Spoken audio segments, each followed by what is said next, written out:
You're listening to international investment advisor Doug Goldstein on the Goldstein on Gelt show, the financial show where we'll talk about how you can make the most of your money.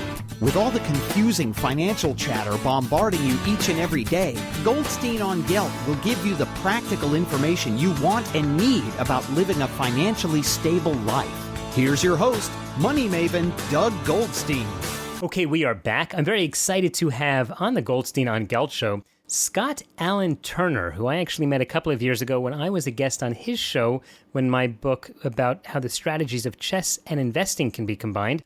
And Scott kind of thought it was a neat idea, and he invited me on. And now I'm very happy to have the financial rock star himself on the Goldstein on Gelt show. Scott, how's it going? I'm doing great, Doug. Thanks for having me. So how's your chess game coming since last we spoke? I still don't know which way the horse moves. Is it 2 up and 1 across, or 1 down and 2 across? Yeah, we call it a knight there, buddy, but all right. Anyway, listen, you're a great case study, and I'm sure that other people look at you, but a guy who kind of went from being heavily in debt to being much, much more financially successful than most people on the planet. And I think that probably we could take a few minutes now to follow your trek and see what were the biggest mess-ups that you did in the beginning, and then we'll get to how you fixed them. Sure. I received no financial education like most people growing up and coming through college. Biggest financial mess-ups, certainly buying automobiles, getting car loans, not knowing about car insurance. I think I was 6 to 9 months out of college. I went out and bought a brand new car. That was like a large portion of my take-home income. Repeated that a couple times, bought too much house, too much credit card debt, sweet stereos and furniture. And so, those typical mistakes that people make when they don't know about interest rates or money. Why is that really a mistake? A lot of people, because I preach this also, and I seem to offend people sometimes, and they say, Doug, you're just an old fuddy-duddy, right? You are the wet blanket at the party. If we spend more money and we do it on the credit cards, eventually, we know we're going to pay it off eventually because most people do. It's not the case that most people go into bankruptcy and completely fall apart. Most people have cool cars, nice TVs, and they take a vacation here and there, and it's true they finance it. Why is that such a big mistake? I think people just get into the habit of living the paycheck-to-paycheck lifestyle like I did. Then you get this rude awakening someday, and at least here in America, that's typically happening at age 45. So you've wasted 20 years of earning power and had 20 years of spending in good times, but then you've got nothing to show for it. And it's like, oops, retirement's coming up. We better buckle down. And then by then, you really have to double down in order to catch up. And most people do not. They're way short of retirement money. So you're saying that it's a waste of time. Doing all the bad spending stuff is just means because you're in debt, you're not able to save and build up a net worth. And at some point when you really do need to build it up, you're 20 years behind? Absolutely. And a lot of it is just mindless spending, not in a bad way. It's just like, well, we go out and we buy a pizza 3-4 days a week. And then at the end of the year, we have no idea where the money went, nothing to show for it. And can we think back to, 8 months ago on a Tuesday night, we had that Pizza Hut pizza. Oh, yeah, that was such a good time. No, we don't think about that, and we don't know where the money's going. People don't track their spending, so they don't know where it's going, and they can't correct the issues that they're unaware of. Do you have a recommended way for people to track spending? I do, but let me hear what you have to say. I recommend just starting really, really simply with the free program, mint.com. Back when I started 15 years ago, I used Quicken, which is a software version, but it was just, all right, I went to Starbucks today. It was just tracking, not even budgeting, just recording where the money was going. You do that for 2-3 months, and then you get the awakening. Oh, that's where all my money is going, eating out or groceries or vacation. Mm-hmm. Okay. I was going to recommend Quicken, which is the one that I use. And also I have an app on my phone where I just keep track of it. And I'll tell you, one of the things we do in our house is that at the end of the week, when the kids are home and we're doing the weekly chores to get ready for Shabbat, for the Sabbath, my kids enter into the Quicken my expenses for the week, and as well as their own. So they begin to see when they're young, although actually they're not that young anymore. My daughter is about to get married. But, when they're young, they begin to see how responsible financial people actually do it. And they build really good habits. Okay, so you had this problem and you were overspending and you had too much car, too much house, too much credit card debt. What did you do? It was funny. I heard this guy on the radio because I saw his billboard on the way to work one day. His name is Clark Doug Goldstein? No. His name is Clark Howard. He's quite popular here in the States. And I started listening to him, learning about proper money habits. Hey, have an emergency fund. Hey, track your spending. Hey, get the right amount of insurance for your vehicle. It was more of a wake-up aha moment when I purchased my house, had too much house, too much car, empty bank account, single guy. I was like, oh, if something happens, this is not a good situation to be in. So I immediately unloaded my expensive car, paid cash for a junker, funded my emergency fund, and starting saving for retirement. And I didn't felt deprived. I just happened to drive a junky car at the time instead. We're speaking to Scott Allen Turner, who used to drive a junky car. Now he's the financial rock star.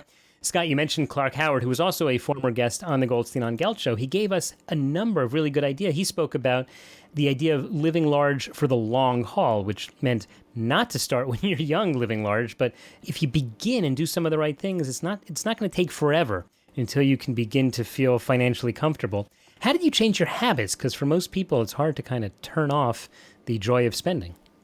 For me, it came out of fear. It was fear-based saving. Being in that situation, something could really go wrong. I don't have a backup plan. Start saving. And when you start automating, taking the money off the front, you never even see it. You don't even think about it. You don't even miss it. You get into the better habits as compared to the bad habits of just spending everything. And you start accumulating wealth over time, and you see that money grow. It's like, oh, this is pretty cool. And I'm not missing it. I'm still having a good lifestyle. I'm not blowing everything on unnecessary things. Buying the stuff that's important, recognizing the spending habits that are not important, and that helps you accumulate wealth. When you talk about watching the wealth grow, we all know that the market has good days and bad days, good months, and sometimes really bad quarters or even years. And that's not when you see your money grow. How do you deal with that? I like Warren Buffett's quote, even though his investment style is a little bit different. He's a stock picker, has been for a long time. But even he says, low-cost index funds, automate your savings. His quote was, when the statement arrives from your 401k plan or the investment company, take it, walk it from the mailbox, and throw it in the trash. And that's kind of what I do. Yeah.